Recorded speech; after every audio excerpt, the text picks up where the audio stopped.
you know what I mean? Yeah. So you're like, I think it was after he butchered the later.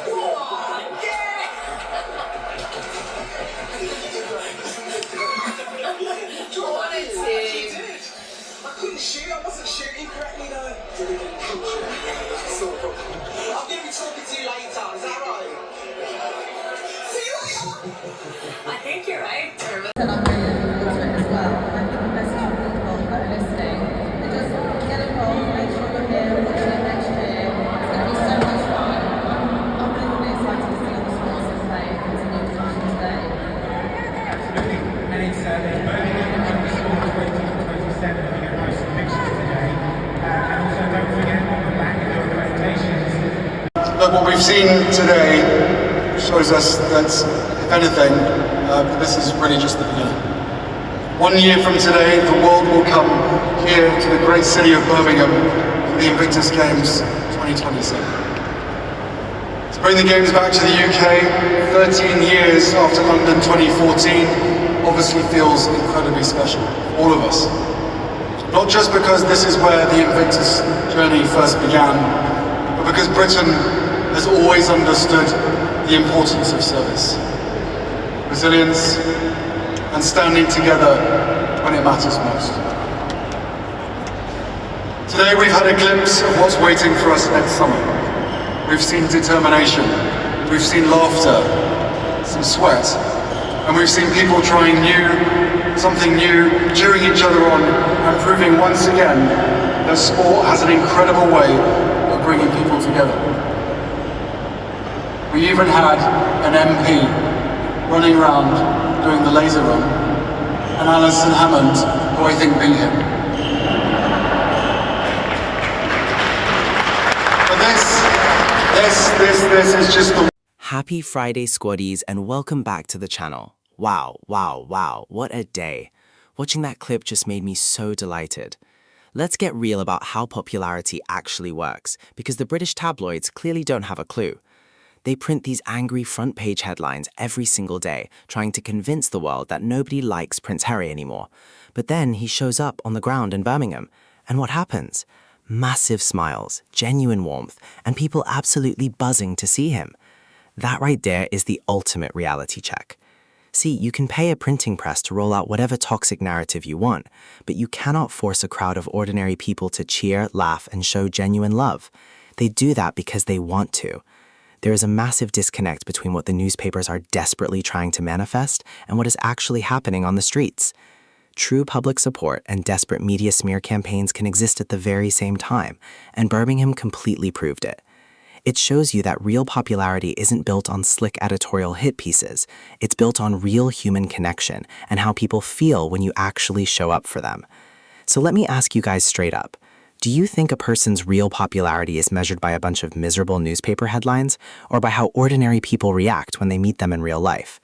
Drop your thoughts in the comments, because the math is definitely not mathing for the tabloids. The way Harry handles the Invictus Games is just on a whole different level compared to your typical royal outing. He isn't standing around in a stiff suit, nodding politely and checking his watch every 5 minutes. The man is literally diving into the deep end. He's out there crashing around in wheelchair rugby, catching a sweat playing pickleball, and competing like his life depends on it. He is laughing, trash-talking, and interacting like a normal human being. There is a massive, hilarious difference between actually participating and just posing for a quick, awkward photo op. Regular people can spot a fake a mile away. We all know the vibe when a politician or a stuffy royal turns up, takes one heavily staged photo holding a shovel or a racket, and then instantly runs back to their air-conditioned limo. Harry doesn't do that ceremonial nonsense. Active involvement leaves a massive impression because it shows you actually give a damn about the people there. He's not looking down at the veterans. He's right there in the trenches with them, having a blast. If you want to talk about pure, unmatched vibes, we have to talk about that epic moment with the legendary Alison Hammond on This Morning. Talk about completely stealing the show. Alison is out there live in Birmingham doing her thing, and she sees Harry. She jokes to the camera like, "He's ignored me so far, but I'm styling it out." And what does Harry do? He doesn't just walk past or give a stiff royal nod. The man straight up marches over and wraps her in this massive, giant, jumping up and down bear hug. It was chaotic, it was high energy, and it was 100% genuine. You could see Alison completely fangirling, and honestly, who wouldn't? The contrast here is what makes it pure gold. While the stuffy royal rotopress pack is standing outside in the cold, desperately trying to analyze his posture and print misery, Harry is inside giving secret admirer energy to Alison, calling her babes, laughing about coming over to her house to bleach her toilets, and racing her around the venue. He even told her his kids are huge fans of hers. This is exactly why the press is losing their minds. They cannot manufacture this kind of organic charm. You can't script a moment that warm. It completely exposes their fake narratives about him being miserable or isolated. He is out here thriving, keeping it completely real and treating people like human beings instead of royal subjects. The tabloids can keep their sour grapes because Harry and Alison just gave us the most refreshing, wholesome television of the entire year. That massive bear hug with Alison Hammond didn't just steal the show, it completely became the ultimate symbol of the entire day. The tabloids probably spent weeks drafting these long, miserable articles and boring speeches to dump on the public, and Harry completely destroyed their whole news cycle with one spontaneous, unscripted moment. And that is exactly why it resonates so heavily with regular people on the street. We are completely exhausted by planned protocol and plastic royal waves.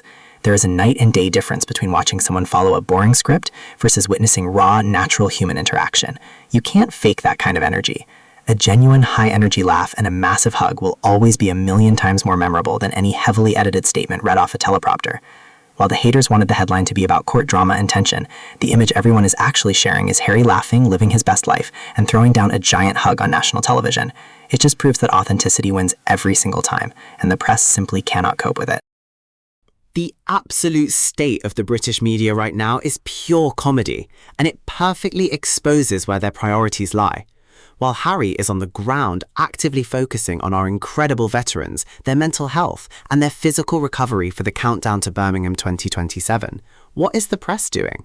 They are completely ignoring the actual point of the event, so they can run front-page articles obsessed with fake family drama, petty rumours, and seating charts. It is so embarrassing. You have wounded heroes sharing these deeply inspiring stories of resilience, and the press pack is in the back trying to ask who texted who. They literally don't care about the charity work or the massive positive impact. They just want celebrity speculation because that's what feeds their greedy clickbait machine. This really makes you look at their priorities and ask, do they actually match what ordinary people care about? Regular people tune in because they want to see the veterans thriving and see real work being done. But the tabloids would rather bury life-changing charitable work under a mountain of garbage gossip just to generate spiteful clicks. It just proves how completely out of touch they are. Harry is focused on a massive, meaningful mission, while the press is stuck playing petty playground games. The tabloids can write all the petty, bitter headlines they want, but Harry has already built a massive long-term legacy that they simply cannot touch. Let's keep it a stack. The Invictus Games have completely become his signature move. It's what he's known for, and it has outlasted every single trashy news cycle they've tried to throw at him over the last decade. This isn't some cheap one-off PR stunt where a public figure pops up for 5 minutes to look good for the cameras. This is years and years of pure, unfiltered consistency. While the press pack is busy crying over old family group chats, Harry is out here building something that changes the lives of wounded heroes globally. That is the kind of real-world impact that shapes a legacy. Regular people see right through the daily noise. We know that a person's real value isn't decided by whatever garbage headline a miserable journalist scribbled down this morning. It's decided by what you consistently build over time. Consistency completely obliterates temporary drama every single time. 20 years from now, nobody is going to remember the desperate clickbait articles, but the world will absolutely remember the massive global movement Harry created for our veterans. The press is playing checkers, trying to win a single afternoon of clicks, but Harry is out here playing 4D chess, building a legacy that is completely bulletproof. This is the wildest part of the entire situation, and it runs through this whole story. It is like the media and the public are looking at two completely different planets. If you only read the miserable headlines these tabloids pump out, you genuinely think Harry was walking around totally isolated, disliked, and completely out of options. But then you look at the actual video footage from Birmingham, and what do you see? Real people cheering, pure high-energy vibes, and a man getting wrapped up in a massive lifting off the ground bear hug by Alison Hammond. The contrast is is absolutely hilarious. The newspapers are trying to sell you a fictional horror movie, but the raw video footage is giving you a feel-good blockbuster. Let's be totally real here. The lens of a desperate click-hungry journalist doesn't show you reality. If you want the truth, you have to look at how regular everyday people act when the man actually shows up in their city. That live footage tells the real story every single time. It completely exposes how out of touch and desperate the press pack has become. They want you to believe their bitter little narratives, but the streets are telling a completely different story. Harry is winning, the public is loving it, and the media is just standing in the corner mad. Thank you all for watching. I am your host, Miles. If you love seeing the desperate press get completely outplayed and humbled on national television, smash that subscribe button right now and join the family. Help us smash our goal of reaching 3,000 subscribers and click that join button to become a channel member today. Drop your thoughts in the comments below and let me know, are you team headlines or team reality? And remember this before you go. The press can keep printing their daily fiction for cheap clicks, but you can't buy real love, you can't script true passion, and you can never cancel a man who is too busy building a bulletproof legacy for our heroes. Peace out, and I'll see you in the next one.